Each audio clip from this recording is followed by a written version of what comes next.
All right, today I'm going to show you how to revalve a set of closed cartridge forks off of this, a 2011 KTM 300XC.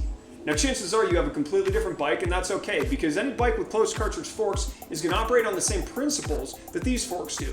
So let's get the forks off this bike, and I'll show you what's going on inside of them and how to change the way they ride.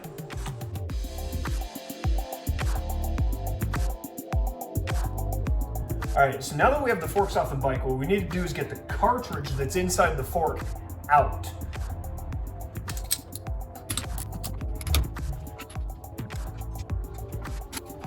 And what I'm going to do today is open up this cartridge to show you how to adjust the base valve and the mid valve, which are what control how much damping there is from this cartridge when it's inside your fork. So to do this, what we're going to need is this Motion Pro tool. This goes with this closed cartridge and it just fits right on here, because what we're going to be able to do is remove the base valve, which sits in here. Now before you do that, you need to be careful. Realize this entire assembly is filled with oil, and it's also pressurized with about 2 atmospheres worth of pressure in a small bladder in here. So just be prepared for oil to come out all over the place when you do that. Now this cartridge I've already emptied, I've already taken the pressure out of it, so I'll just take the base valve off here. So here we have our base valve, so we'll set that aside for now. The next is to get the mid valve, which rests right in here, out. And to do that, we need to take the entire damper rod out. You'll notice there's this nut down here, which is a effectively lock nut against the rebound adjuster, which we took off in removing the cartridge from the fork. So we're gonna need to get that nut off, and then we'll be able to slide this entire damper rod out. And there is the mid valve on the end of the damper rod. So now that we have the main components of the cartridge apart, let's set apart the cartridge body, or set it aside, and let's just take a look at the base valve and the mid valve and how to adjust these. So I'm going to put this over here, and let's start with the base valve. The base valve is really just a piston with a series of shims right here, which are what control most of the dampening, largely at low speed, within your fork. So if we want to adjust those shims, we need to access those, which means this piston and therefore this nut need to come off. Now be careful when putting a wrench on this. This is a large 17mm nut. However, it's on an aluminum stem here, which if you break, you're having an interesting call with the KTM dealer. Now be careful when taking this apart. You want to keep everything in order. So we have our nut. We have a spring for our check valve here, or check plate, I should say. We've got our base piston, and then we've got our stack. And this is what we're trying to adjust, this base stack right here. So be careful about keeping that in order. And also be careful because there's usually one little shim, the clamp shim, and that likes to hang out right there. So usually it takes a razor blade to get that off. Now what I like to do is take all the shims and lay them out in order.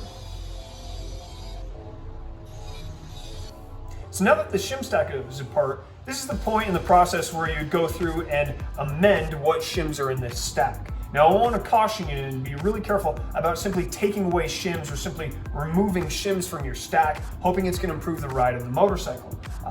Typically, it's not. People place too much emphasis on simply softening up a stack in order to improve the ride of a motorcycle or a machine. So be careful with that. I don't want to get into shim stack theory today. Just want to show you this is what I do to get these all laid out. So once you've made whatever changes you want to your shim stack, now you're ready to go ahead and reassemble this base valve. So all we're doing is just in order, starting over here, working our way back over, putting everything back on this base stem, one shim at a time. Now, it is possible, I suppose, to put this base valve on upside down. Just be a little bit careful. Realize there's a recess on one side of the piston, and that recess is for this nut. So that recess is going to go up or away from our compression stack. Next, we're going to have our check plate. Actually, I have a series of shims on my check plate just to change its travel. We'll get into that some other time. And then we have our base nut. What I like to do is put just a dab of blue Loctite on this. Don't use the red stuff. The red stuff's not really your friend for anything you're going to take apart ever again. Just a little dab of blue Loctite. And then we're going to take our base nut and put it back on here. Now be really careful when you're putting this nut on because it's possible to clamp this check plate, which, well, it's not supposed to be clamped in place. It's supposed to be free to flow. So you have to be really careful about this. So, as that nut goes down, you have to make sure the check plate is able to slide up and down along this nut here. So what I like to do is actually get the check plate pushed up on the nut, and I push the entire base valve and shim stack upward on it, and then I tighten that all down onto our base stem down here. And be really careful about tightening this. Like I said before, this should really just be hand tight. So what I do is I typically just grab one end of this and then I'll turn the other end with a wrench. Just real gently. You don't need to go crazy with this because like I said before, this is an aluminum stem you're bolting everything onto or putting this nut onto. So if you overdo it here, you can in fact destroy that nut, which is a bad day. So now we've revalved our base valve. And the mid valve is really a similar story. What we're gonna do is we're gonna take apart this mid valve and be really careful with this mid valve because there's a rebound side, which is the top of the piston, and there's a compression side, which is the bottom of the piston. And again, just like before, we're gonna lay out both of our stacks now. And again, much like the base valve, this is that point where now that we have our stacks laid out, we can go through and choose what to change. And I caution you about changing more than one thing at a time. If you're going to change something in the base valve, don't mess with the mid valve. If you're going to mess with the mid valve, don't mess with the base valve.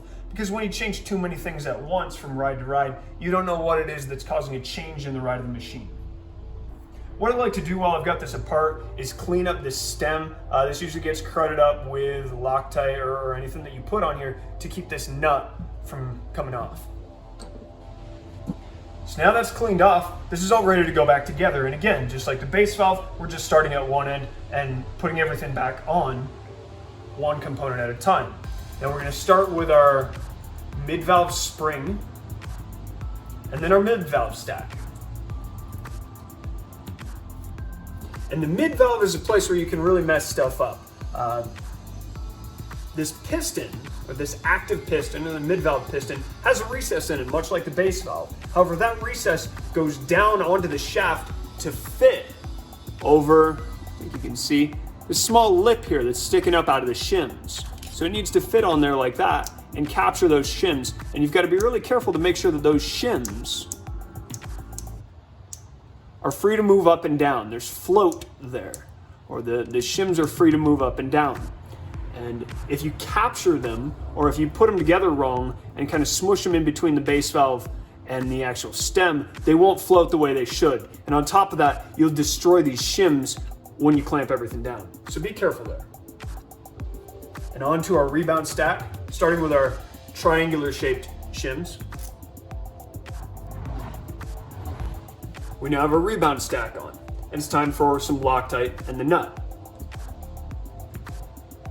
Now in a similar way with the base valve, where we had to be careful about pinching a shim while we were tightening this down, here we have to be careful about pinching these shims down in the compression stack as we tighten this nut. So I'm going to hold and actually apply pressure to this piston, pushing it downward as I tighten the nut. Now you'll see this is still a little bit loose. I can still turn this piston on here, and the rebound shims aren't all lined up quite right. So I need to get those aligned before I actually tighten this all up one final time here. So what I'm going to do is just use a small screwdriver just to get everything aligned on the piston, because you want to make sure that these triangular edges of the shims are covering the rebound ports. And once you've done that, then we tighten this down. So now that we've got our mid valve and our base valve adjusted, we're going to put everything back together, and that means we're going to start with putting the mid valve back inside the cartridge. Now to do that, we're going to need to put an O-ring on the seal that runs along the outside edge of the mid valve, or mid valve piston. What that's going to do is that's going to hold the actual mid valve piston seal on tight as we drop this into the cartridge body. Once you've got the mid valve and the cartridge, don't forget to take the O-ring out. That's embarrassing. And now we're ready to go through and start putting fluid back in the cartridge before putting the base valve back on.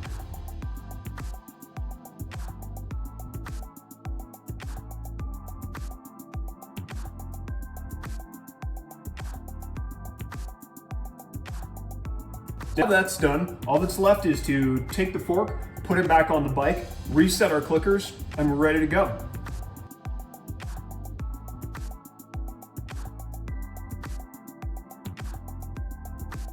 All right, now that we've revalved the forks and they're back on the bike, it's time to go test out the new shim stack and the new setup to see if this performs as we expect it to or as we want it to. If it doesn't, we can make another change inside the forks. Now realize, there's lots of companies that will do this for you. You can look at something like Stillwell or MX Tech or Enduro Spec. All those guys are companies that specialize in setting up the forks the way you want. So if you don't want to put the work and the time into going through and testing lots of different setups until you find a setup that works for you, you can send your forks off to them. But what we've done today is taken a look at how to revalve a set of forks. And on that note, that's all for now.